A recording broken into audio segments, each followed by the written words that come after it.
Are you here to help find the baby Saurians? And I'm Toba. You must be the helpers that we've been waiting for. It's nice to meet you too, but we're just passing through. Oh, but Uncle Sanka said he was gonna send some of his friends over to help us. You sure he didn't mean you? Yeah, sorry. Whatever this is about, it sounds like you've got the wrong end of the stick. Wrong end of the stick? Darn it! We've been tricked, Huni. I should have known that Glasses Guy was a con artist. What are we supposed to do about the baby Saurians now? Time's running out.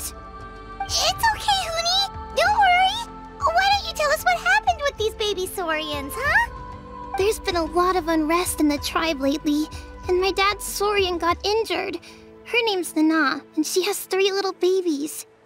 After what happened to Nana, her babies were so scared that they ran off and hid. I'm really worried about them, so I decided to go look for them. If Nana is your dad's Saurian, why isn't he the one looking for them? My dad's one of the elders, so he's busy getting ready for Turnfire night. It's a really important ceremony, more important than this, anyway. I'm not supposed to be out here either, but I snuck out without telling him. I didn't think it would take very long, but then that guy we ran into made us tell him loads of stories, and it wasted so much time. Yeah, he was so selfish. He doesn't have a heart. It's all right. Don't let him get to you. We're here now and we'll help you because we care a lot, don't we, Traveler? They should be. I already managed to find their tracks, and it seems like they're hiding on the cliff. Really? Wow! Thank you so much, Mr. Traveler and Miss Paimon. Awesome. You gotta be careful out on the cliffs, though. They're really steep. Even grown-ups have trouble climbing them.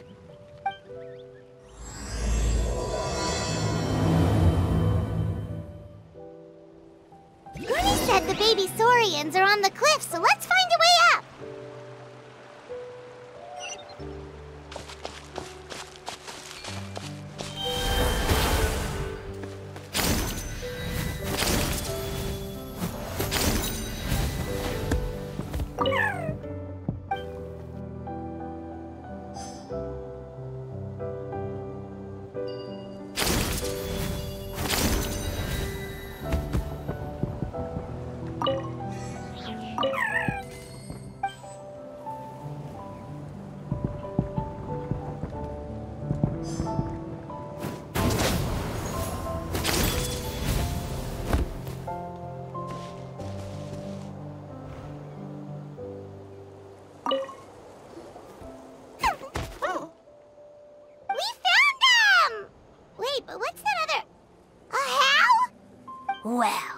If it isn't the gruesome twosome who wormed their way into our servant circle of friends.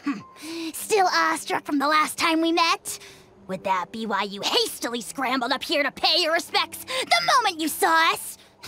I suppose we can't blame you. Such is the spell that our Majesty casts on our minions. Very well. You heathens leave us no choice. The almighty Dragon Lord, Kahula-How, shall grant you the audience that you seek. Come, pucker up. You may now kiss our feet. Wait, aren't you like Kenichi's sidekick? What the heck are you going on about? You're somehow managing to be even more annoying than the last Silence! Who are you calling sidekick? We are the Dragon Supreme, sovereign ruler of the Nation of Flame. We shall have you know that last time, were it not for Kenichi's earnest pleading on your behalf, you would have received not a single word of mercy. Oh, come on. You talk big, but Kenichi clearly has you under lock and key.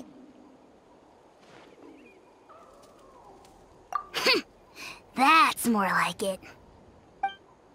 If you must know, our humble servant begged us to investigate an abyss incident near Huitztlan, and we chose to grant his request. Abyss incident? See this little lizard? Its mother, a medium-sized lizard, came under the influence of abyssal power. In her confusion, she attacked my servant's tribe, then assailed her own offspring. Yikes. So how is she doing now? She was but a lowly bug fighting against the power of the abyss. Naturally, she has departed for the Night Kingdom. Such a fragile creature. Apparently, she ended her struggle by leaping from a cliff.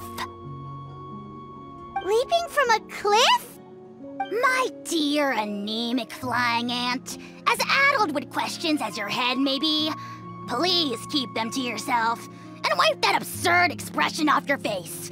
We are the almighty Dragon Lord Kahula-How, not a wish-granting fountain. Anemic flying ant? Huge! Just you wait. Two can play at the ugly nickname game. We sense a faint abyssal energy. An evil sorcerer must be lurking nearby, but they are well hidden. If you encounter any suspicious outlanders, be sure to give them a robust interrogation. Suspicious outlanders? Wait, are you mocking us? How dare you cast aspersions on your ruler, heathen! You're just lucky that our servant has such vile taste in friends. Otherwise, we would beat you black and blue, and then purple, then black again! If you're not here to kiss my feet, then get out of my sight. Do not impede the work of the almighty Dragon Lord, Kahula-How! Potty mouth on that guy! Paimon is furious! Still, good to know about the abyss threat, huh? Wasn't expecting that. Let's not get sidetracked.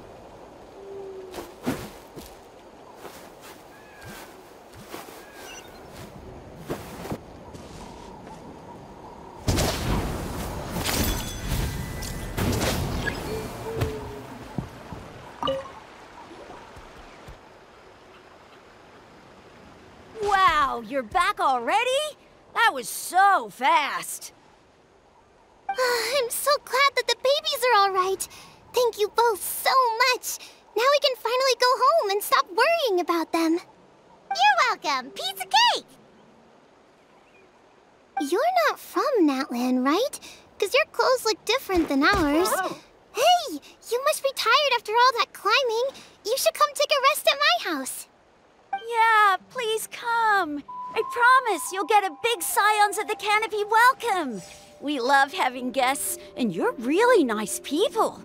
Not like Glasses Guy. By the sound of it, Glasses Guy wasn't from Natlan either, right? Uh-huh. Well, his clothes sure weren't. You know what? Now that I think about it, there was something really fishy about him. Really? Maybe he was the suspicious outlander that Ahau mentioned. Sure, if you're interested. Oh, let me think. How did the conversation go again? Oh, please, mister. I've told you so many stories already. When are you gonna help me find the baby Saurians? Just one more story. One more, I swear. Why don't you tell me more about that ball of fire? I heard that there was a huge transparent ball of fire that used to burn 500 years ago, 1,000 years ago, maybe even further back than that.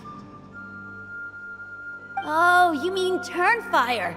That's where the ancient name Mollypo comes from. Oh, wow. So it was the origin of an ancient name. That's impressive. There's a story behind every ancient name. The legend goes that the Turnfire first appeared in the era of the Grand Alliance. It was used by the tyrant Och Khan to rule over Natlan and oppress anyone who opposed him. Turnfire is different from normal fire. If you get set on fire with it, you'll feel horrible burning pain from behind you, but you won't die from it right away. And whatever you do, you mustn't turn back to look at it. Why? What happens if you turn back? As soon as you turn around, poof! You get burned to a crisp. Well, good golly gee. I mean, it's one thing to singe someone's clothes, but burning people alive?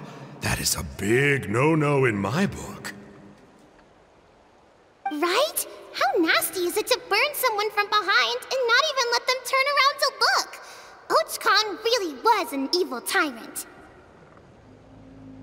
Yes, shocking behavior. Now, let me guess. Eventually, a valiant hero came to save the day? That's usually how these stories go. Good guess, Uncle Glasses. Seems like you really know your stuff. The hero was called Yupanquis. He's the ancestor of our tribe.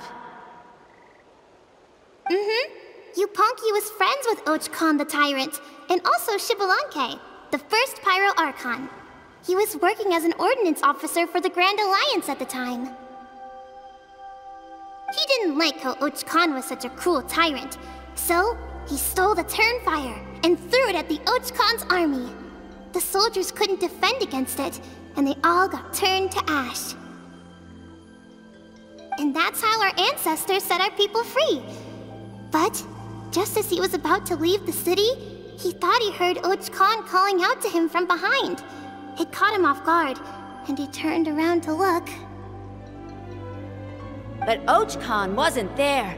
All he saw was a city burned black, an army in ruins, and giant flames reaching up into the sky. A split second later, the flames he saw burst out from inside his eyes and swallowed him up. All it took was a single glance. As soon as he looked back, he was burned to a crisp. The question is, was this the price he paid for stealing the Turnfire, or the price of turning back?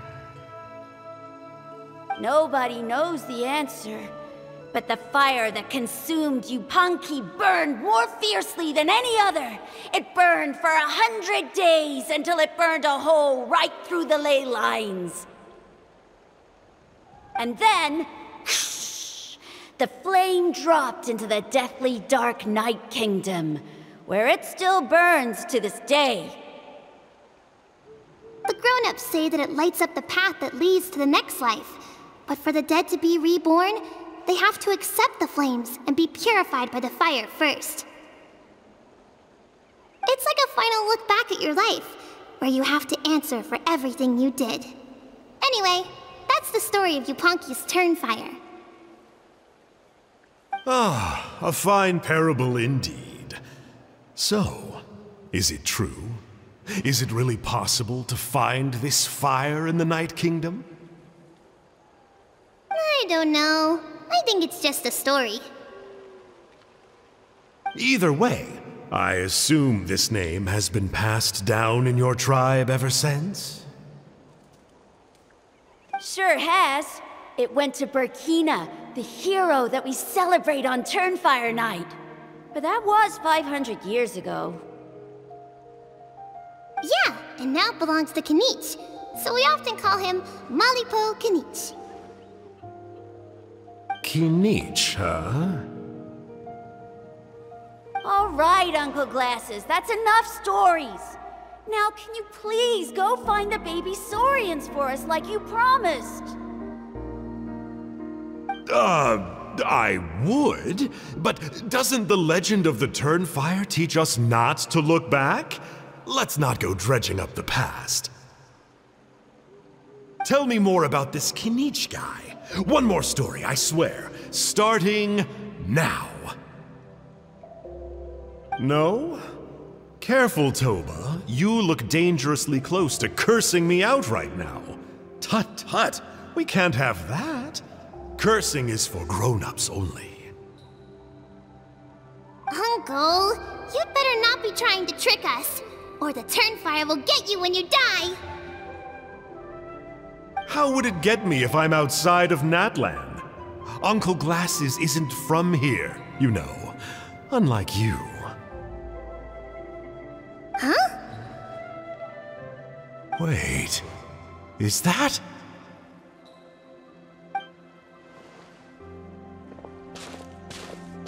All right, kiddos. I'm a man of my word. 2 of my friends are on their way here, and, yeah, they'll help you out on my behalf. Work them like dogs, okay? That's what they're here for. Don't go easy on them just for my sake. Really? Well, first, can you tell us your name? We met at the foot of this cliff, so beneath the peaks, let's go with Sanka. Seriously? If you don't believe me, turn around and see for yourselves. They're right behind you. Huh? Where? Oh, wait! Uncle Sanka, where did you go? Yeah, definitely a fishy character. It sounds like he was digging for info about the ancient names. Yeah, and not only that, but he betrayed us too. He'll pay for this. All he got out of us was some stories, though. What's the worst that could happen?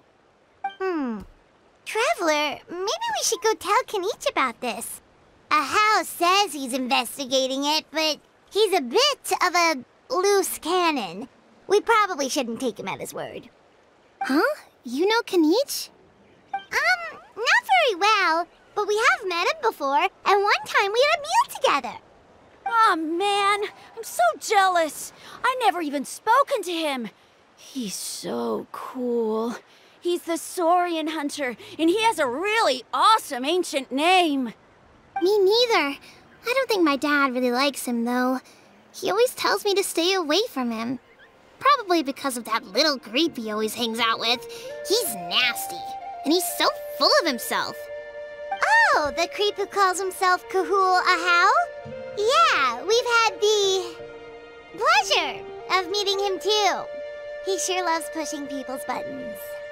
Exactly. I don't know why Kinich partnered up with him. Why didn't he pick me instead? Uh-oh. Huni, look how late it is. We've been out way too long. We better get home now or we'll get yelled at. Oh, yikes. You're right. Okay, well, this path here leads to our settlement. If you decide to visit, remember to come to my house. If there's anything you need, my dad can help get it for you. Hope to see you soon. We gotta run. Bye for now.